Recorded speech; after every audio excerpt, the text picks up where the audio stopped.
Episode 19 real ID owner. भाई आपने बुलाया था? अरशद को फ़ोन रखता देख निया ने पूछा। टेबल पर कुछ पेपर्स पड़े हैं, उन्हें एक बार देखकर मुझे अपना ओपिनियन दो, कहते हुए अरशद सोफे पर बैठ गया। निया कंफ्यूज होकर अरशद को देखने लगी तो अरशद ने उसे पेपर्स की तरफ इशारा करते हुए बोला, पेपर्स? छी भाई, कहते हुए निया ने पेपर्स को उठा लिया। पेपर्स को देखते ही शौक से उसकी आंखें बड़ी हो गई और उसके हाथ कांपने लगे। वो जल्दी से टेबल पर रखे सारे पेपर्स को देखने लगी। ये तो वही अकाउंट है जिससे मैंने ऑनलाइन डिज़ाइन खरीदी थी। ये bank detail, design, transaction ID सब वही है। इसका मतलब भाई को सब पता चल गया है। निया ये सब मन में सोच रही थी। नाउ एक्सप्लेन मी, तुमने यह डिज़ाइन क्यों खरीदी? अरशद ने पूछा। उसकी आवाज़ कानों में पड़ते ही निया ने डरते हुए उसे देखा। उसकी आंखों में डर था। वो बोली, भाई ये सब मुझे नहीं पता। ये सब क्या है और आप मुझे इसे क्यों दिखा रहे हैं? निया ने साफ साफ सफ़ेद झूठ बोल दिया। हालांकि वो अंदर से बहुत डरी हुई थी, पर एक बात ये भी थी कि वो डिज़ाइन उसने अपने किसी आईडी से नहीं खरीदा था। वो एक फॉरेनर आईडी थी। ऐसे में वो आराम से इन सब से बाहर निकल सकती थी। अरशद, जिसका ध्यान अभी तक फ़ोन पर था, उसने निया को देखा। उसका ध्यान खुद पर पाकर निया ने खुद को कंफर्ट करने के लिए थूक निकला और बोली, भाई मैं सच कह रही हूँ, मुझे इन डिज़ाइन के बारे में कुछ नहीं पता। यह सुनकर भी अरशद शांत रहा। उसने टेबल से सिगार का पैकेट उठाया और उसमें से एक सिगार निकालकर उसे अपने होठों पर लगाने से पहले कहा, तुम्हारे पास 5 मिनट है। यह सुनते ही निया के पैर सून पड़ गए। वो अरशद के कहे शब्दों का मतलब अच्छे से समझ रही थी। अन्या, अंदर आओ। यह सुनते ही निया ने दरवाजे की तरफ देखा। वहाँ अनन्या को पाकर गुस्से से निया की भौवें तन गई। वही निया को अरशद के रूम में देखकर अनन्या वहाँ से जाने को थी कि अरशद के कहे शब्द को सुनकर उसके पैर अपने आप थम गए, मगर वो अंदर आने से अभी भी कतरा रही थी। तुम्हें मेरी बात सुनाई नहीं दी? कहते हुए अरशद ने सिगार को एस कंटेनर में बुझा दिया और निया से बोला, 2 minutes left.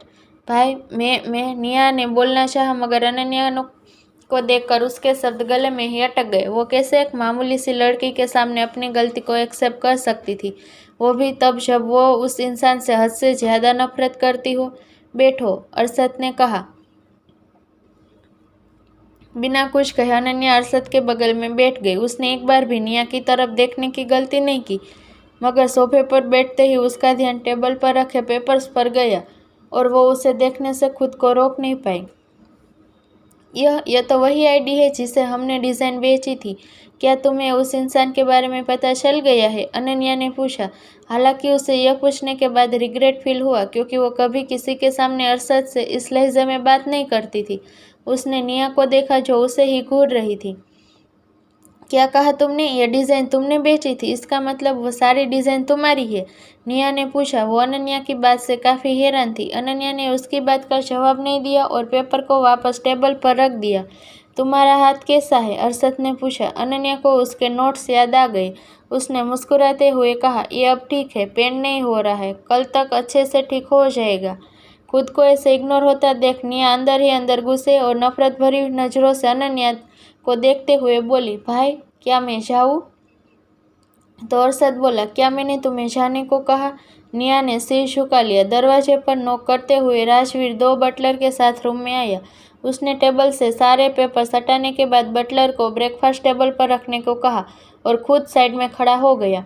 Buttler breakfast table पर लगाने के बाद रूम से बाहर चला गया तो रघुवीर बोला, सर जैसा कि आपने कहा था, मैंने किचन में लगे सभी कैमरे की सीसीटीवी रिकॉर्डिंग मैंने आपको व्हाट्सएप कर दी है।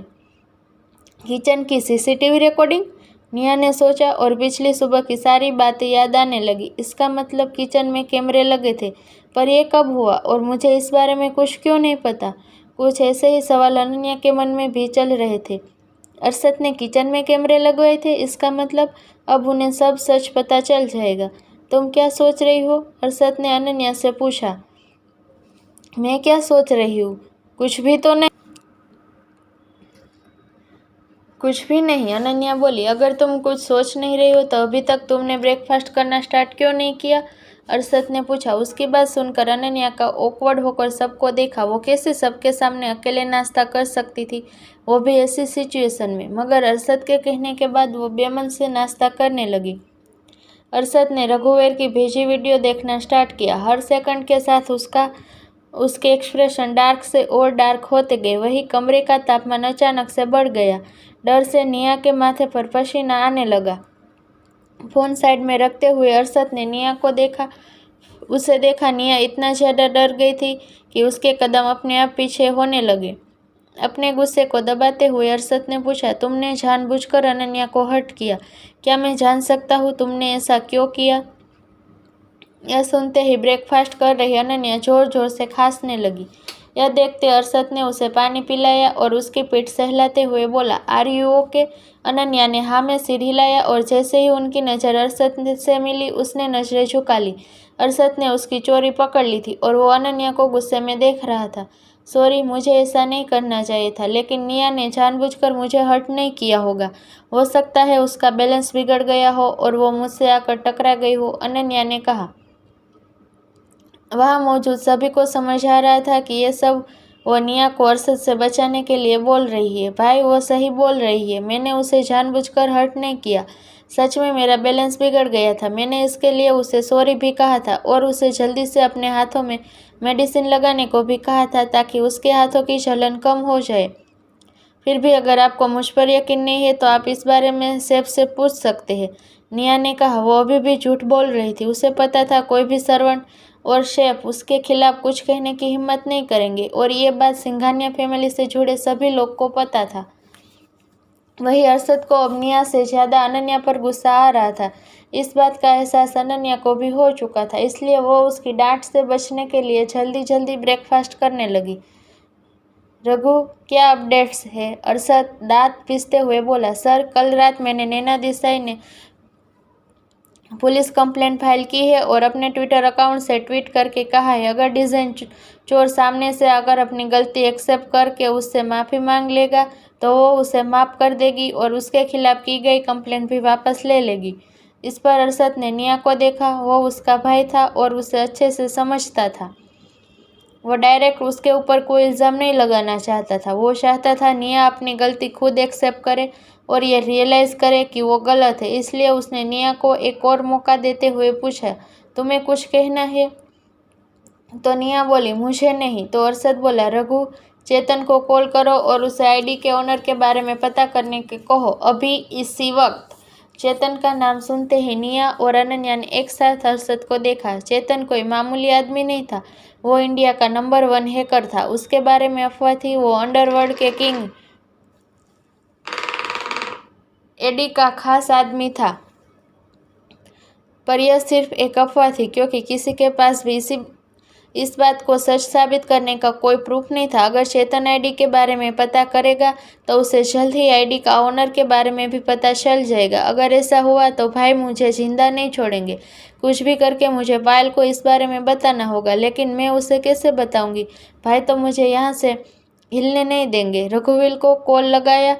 देख, निया सोचने लगी, अगर अरशद को आईडी ओनर के बारे में नहीं पता तो अभी कुछ देर पहले जो पेपर मैंने देखे थे उसमें आईडी ओनर की सारी डिटेल थी। फिर अरशद क्यों चाहते हैं चेतन दोबारा से आईडी के बारे में पता करे? अनन्या ने सोचा। माहौल की गंभीरता को समझते हुए उसने वहां से चले जाने में ही अपनी भलाई समझी। कॉलेज का टाइम हो रहा है, मैं चलती हूँ, कहते हुए अनन्या सोफे से उठकर जाने लगी कि अरशद उसका हाथ पकड़कर उसे वापस सोफे पर बिठाते हुए बोला, आज तुम कॉलेज नहीं जाओगी।